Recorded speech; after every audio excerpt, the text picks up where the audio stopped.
तो दशम लग्न जब साधन करते तो उसमें लग्न साधन की प्रक्रिया क्या है उसके बारे में बताएंगे। जैसे हमने बताया आपको कि जब हम लग्न साधन करते हैं तो उससे पहले हम इष्टकाल निकालते हैं। तो सूर्य स्पष्ट से उसमें जो उसका सूर्यांश जो सूर्यफल होता है उसमें हम इष्टकाल जोड़ देते हैं और उसको हम दशम उसकी जो लग्न सारणी होती है अक्षांश के आसपास में उसमें जब देखते हैं तो उससे हमें लग्न स्पष्ट हो जाता है। तो उसी प्रकार दशम लग्न का है कि दशम लग्न कुंडली हमें बनानी है तो पहले दशम का इष्टकाल निकालना चाहिए, उसे कहते हैं दशम इष्टकाल, या इसी को कहते हैं पूर्वनत या पश्चिमनत निकालना। आपने कहीं पढ़ा होगा कि पश्चिमनत उन्नत काल होता है, इसी तरह पूर्व उन्नत काल होता है। तो उसको हमें देखना आना चाहिए कि हमें देखें कैसे और ये सूत्र काम कैसे करता है।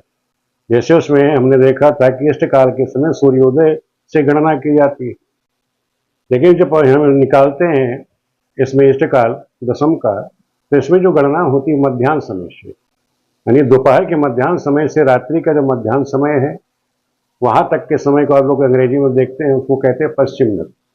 पीएम लिखा रहता है ना, आप लोग पीएम बोलते हो, पश्चिमनत हमारे यहाँ हिंदी में हम लोग उसको पश्चिमनत बोलते हैं। इसी तरह रात्रि की से लेकर के मध्याह्न यानी दोपहर 12 बजे तक का जो समय एएम कहलाता है। तो ये चीज़ अगर आपके दिमाग में बैठ गई एएम पीएम वाला हिसाब तो आपके समझ में गणना इसकी इष्ट काल निकालने की जो विधि है वो समझ में आ जाएगी। हम आप चर्चा करते हैं आज आपसे कि दशम इष्ट यानी पश्चिमनत और पूर्वनत। अब पश्चिमनत पूर्वनत होते क्या है पहले मैं आपको यह समझा देता हूं। पश्चिमनत होता है कि दिनार्ध, दिनार्ध मतलब दिन का आधा, जो भी आपका दिनमान है उसको आधा कर दीजिए वो दिनार्ध होता है, या इसी को हम मध्याह्न समय भी बोलते हैं, चाहे आप दिनार्ध कहो या मध्याह्न समय, दिन के 12 बजे के आसपास मध्याह्न समय होता है से लेकर के रात्यार्ध, रात्यार्ध मतलब मध्य रात्रि, आधी रात्रि तक, मध्य रात्रि से जो पहले का इष्टकाल है यानी मध्य रात्रि 12 बजे से पहले का जो इष्टकाल है, यानी बच्चे का जो जन्म है जो पीएम में हम लिखते हैं पीएम में, ये है जो क्या कहलाता है, ये पश्चिमनत कहलाता है, पश्चिमनत होता है। पुनः समझ लो कि दिनार्ध यानी मध्याह्न समय से रात्रि मध्य समय, जो मध्य रात्रि तक का जो समय है जिसको जन्म समय में हम पीएम लिखते हैं, ये जो समय है ये क्या कहलाता है, पश्चिमनत होता है। सीधे भाषा में समझ लीजिए। और पूर्वनत क्या होता है, पूर्वनत होता है कि अर्धरात्रि से लेकर के मध्याह्न समय दिन में 12 बजे से पहले का जो समय है वो आपका, जिसको हम एएम में लिखते हैं, व्यक्त किया जाता है, वो आपका क्या है, पूर्वनत है। अब इनके सूत्र नोट कर लीजिए। किसी बच्चे का जन्म दशम लग्न साधन करना है, दशम लग्न का इसको क्या कहते हैं, लग्न साधन के लिए इष्ट काल निकालना है। दशम लग्न साधन के लिए हम दशम इष्ट कहलाता है। दशम इष्ट साधन करना है। यदि बच्चे का जन्म दोपहर 12 बजे से रात्रि 12 बजे के मध्य में हुआ है किसी बच्चे का जन्म, तो ये करेंगे उसमें इष्टकाल, जो भी आपका इष्टकाल होगा, इष्टकाल जैसे हम निकालते आए हैं कि जो बच्चे का जन्म होता है उसमें से सूर्योदय हमने घटा दिया और उसका 2.5 गुना कर देते, वो जन्म सम का इष्टकाल हो जाता है। उसमें से आप दिनार्ध घटा देंगे, दिनार्ध समझ गए कि जो भी आपका दिनमान है उसको 2 से आप भाग कर देना, वो आप घटा दोगे तो आपका क्या है, वो दशम इष्ट काल निकल आएगा। ठीक है। दूसरा समझ लीजिए पूर्वनत, पूर्वनत या इसे पूर्वनत उन्नत भी कहा जाता है।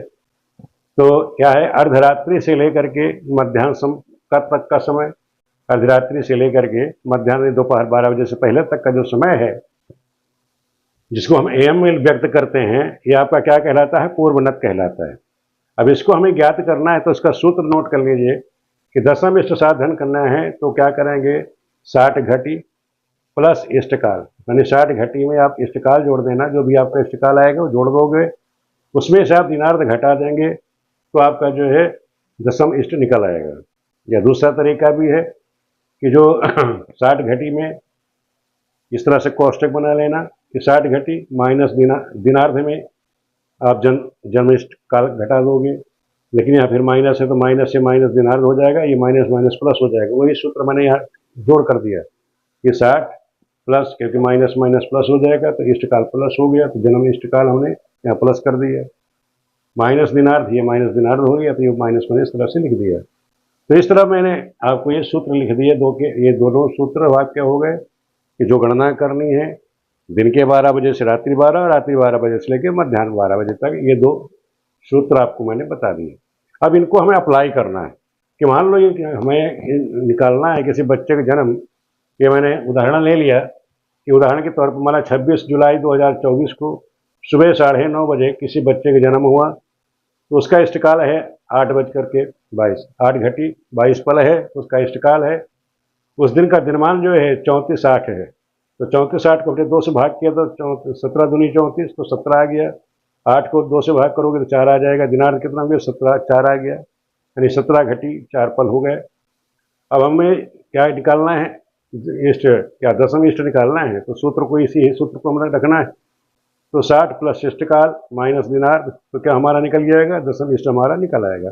अब इसी में हम क्या है अपना मान रख देते हैं, तो 60 के 60 ही रहेगा। इष्टकाल इसमें हमने जोड़ दिया, इष्टकाल कितना था? 8/22, ये 8/22 हमने इष्टकाल इसमें जोड़ दिया, माइनस के दिनार्ध, दिनार कितना? 17/4, 17/4 हमने घटा दिया, तो 60, 8 68 हो गए, 68/22 हो गया, और 17/4 इसमें से आप घटा दीजिए। ये 68/22 में से 17/4 हमने घटा दिए, तो 22 में से 4 गया 18, 8 में से 7 गया 1, 6 में से 1 गया 5, यानी 51 18। ये 51 घटी और 18 पल, ये 51 घटी और 18 ये पल हमारे क्या निकल गया? ये दशम इष्ट का मान निकल आया। तो हमने ये दशम इष्ट निकाल लिया। अब इसी की जैसे इष्टकाल हमने निकाला था तो लगन साधन किया था, इसलिए दशम इष्ट से हम क्या निकालेंगे? दशम लग्न साधन। दशम लग्न साधन का कहाँ प्रयोग होगा? इसका हम द्वादश भाव स्पष्ट करने में इसका हम प्रयोग करेंगे। जो जन्मपत्रिका के 12 भाव हैं उनको, उनके जो भाव हैं उनको कैसे स्पष्ट किया जाएगा हम अगली वीडियो में आपको बताएंगे। और पहले तो हम दशम लग्न साधन करना आपको बताएंगे, अभी तो हमने आपको केवल दशम इष्टकाल निकालना आपको बताया। तो आपको इष्टकाल और दशम इष्टकाल निकालना दोनों विधि आपको बता दी है कैसे निकालोगे, और फिर कैसे लग्न साधन किया जाएगा। दशम इष्टकाल का जो साधन है हम अगली वीडियो में आपको सिखाएंगे। वीडियो देखने के लिए आप सभी मित्रों का बहुत बहुत धन्यवाद।